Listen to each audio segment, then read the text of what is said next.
Good morning at class. Hindi के 4 chapter हमारे complete हो गए हैं और आज 5th चैप्टर चिट्ठियों की अनूठी दुनिया आज मैं आपको पढ़ा रही हूँ। पत्रों की दुनिया में अजीबोगरीब होते हैं पर और उसकी उपयोगिता हमेशा बनी रहती है।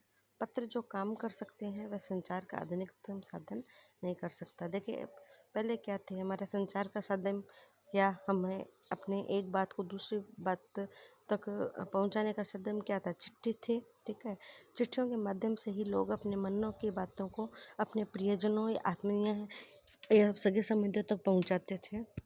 व्यापार आदि का माध्यम भी चिट्ठियाँ ही होती थी। लेकिन जैसे जैसे समय का विकास हुआ, मोबाइल, टेलीफोन, टेलीविज़न, इंटरनेट का जब से विकास हुआ है, तब से चिट्ठियों का जो एक दायरा है वो सीमित हो गया है और अब इनकी जगह हमारे इंटरनेट ने ले ली है। चिट्ठियों के लिए बताते हैं, तभी कह रहे हैं कि संसार का आधुनिक साधन नहीं कर सकता। पत्र जैसा संतोष फ़ोन या एसएमएस का साधन कहाँ दे सकता है। पत्र एक नया सिलसिला शुरू करते हैं। राजनीति, साहित्य और कला के क्षेत्र में तमाम विवाद और नई घटनाओं की जड़ पत्र ही होते हैं। दुनिया के तमाम साहित्य पत्रों पर केंद्रित है और मानव सभ्यता का विकास भी इन अनूठी अनूठी अनूठी चित्रों ने ही निभाई है। पत्रों का भाव सब जगह एक सा है, भले उसका नाम अलग अलग हो। पत्र को उर्दू में खत, संस्कृत में पत्र, कन्नड़ में कागज, तेलुगु में उत्तरम, जाबू और लेख और तमिल में से कड़िक कहा जाता है। पत्र यादों को सहेज कर रखते हैं, इसमें किसी प्रकार का कोई संदेह नहीं है। जब इसमें किसी का बात नहीं, हर कोई अपनी पत्र लेखन की कला होती है। हर एक के पत्रों का अपना दायरा होता है। दुनिया भर में रोज करोड़ों पत्र एक दूसरे को तलाशते तमाम ठिकानों पर पहुंचते हैं। भारत में भी रोज 4.5 करोड़ में डाली जाती है, जो साबित करती है कि पत्र कितनी अहमियत रखते हैं।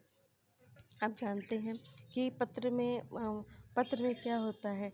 जो जो काम एसएमएस वगैरह नहीं कर सकता वह काम पत्र करता है, क्योंकि हम इसे बहुत सहेज कर रख सकते हैं। ये कितने भी सालों तक हमारे पास रह सकते हैं, जबकि एसएमएस वगैरह का अपना एक सीमित दायरा होता है, इसे हम लंबे समय तक सुरक्षित नहीं रख सकते।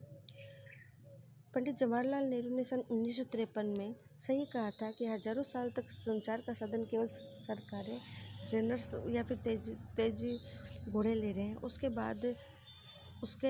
बाद पहिया आए, पर रेलवे और तार से भारी बदलाव आया। तार ने रेलों से भी तेज गति से संवाद पहुंचाने का सिलसिला शुरू किया। अब टेलीफोन, वायरलेस, आगे रडार, दुनिया बदल रहा है। पिछली शताब्दी में पत्र लेखन ने एक कला का रूप ले लिया। डाक व्यवस्था के सुधार के साथ ही पत्रों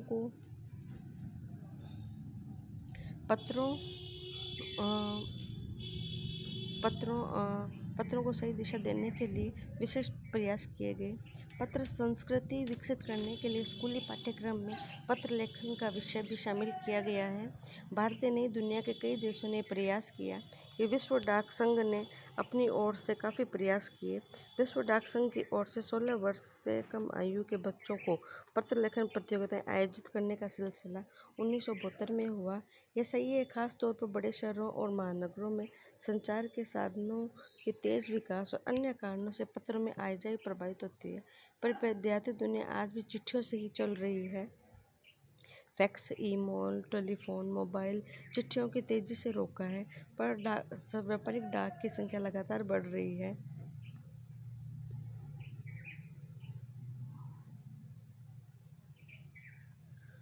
जहाँ तक पत्रों का सवाल है, अब आप बारीकी से उसके तह में जाएं तो आपको ऐसा कोई नहीं मिलेगा जिसने कभी पत्र को नहीं लिखा या न लिखवाया, पत्रों का बेसब्री से इंतज़ार न किया हो। हमारे सैनिकों तो पत्रों को जिस उत्सुकता से इंतज़ार रहता है, उसका कोई मिसाल ही नहीं है। एक दौर था जब लोग पत्रों का महीने इंतज़ार करते, वह अब नहीं है। परिवहन के साधनों के विकास ने पूरी तरह घटा दिया है।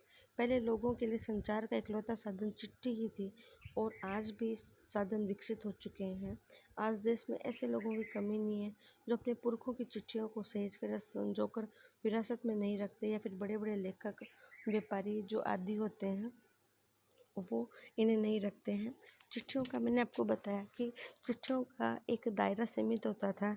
इसे कई समय पहुंच जाता था, लेकिन एक लोगों में अपनों के बेसब्री का इंतज़ार रहता था चिट्ठी का, ठीक है। और चिट्ठी महीनों इंतज़ार रहता था, ठीक है। और पहले एक संचार का या हमारी बात को एक दूसरे तक रखने का केवल साधन ही चिट्ठी था। चिट्ठी के द्वारा हम अपने परिजनों की आत्मीयता को महसूस कर सकते हैं। वो एक ऐसा साधन था जिसमें भरे हुए शब्द हमारे दिल को छूते थे, उस हमारे दिल को छूते थे। ये एक ऐसा साधन था जिसके माध्यम से हम बहुत दिनों तक हमें इंतज़ार रहता, और उस चिट्ठी को हम कई दिनों तक, क्या महीनों करोड़ों सालों तक हम उसको सहेज के रख सकते थे, अपने परिजनों की अपने परिजनों की यादों को। लेकिन अब क्या है, वो एक दायरा कम हो चुका है। इसकी जगह कई नए नए साधन विकसित हो गए हैं, लेकिन चाहे कोई भी साधन कितना भी विकसित हो जाओ, वह कभी भी चिट्ठी वगैरह की जगह नहीं ले सकता। कई बड़े बड़े व्यक्तियों की आज भी जो यादें हैं चिट्ठियों के माध्यम से, वो आज भी हमारे संग्रहालयों में पाई जाती है। उनको देख कर के हम ये विश्वास कर सकते हैं कि चिट्ठी का अपना कितना महत्व रहा है, और आज भी उसका इतना महत्व है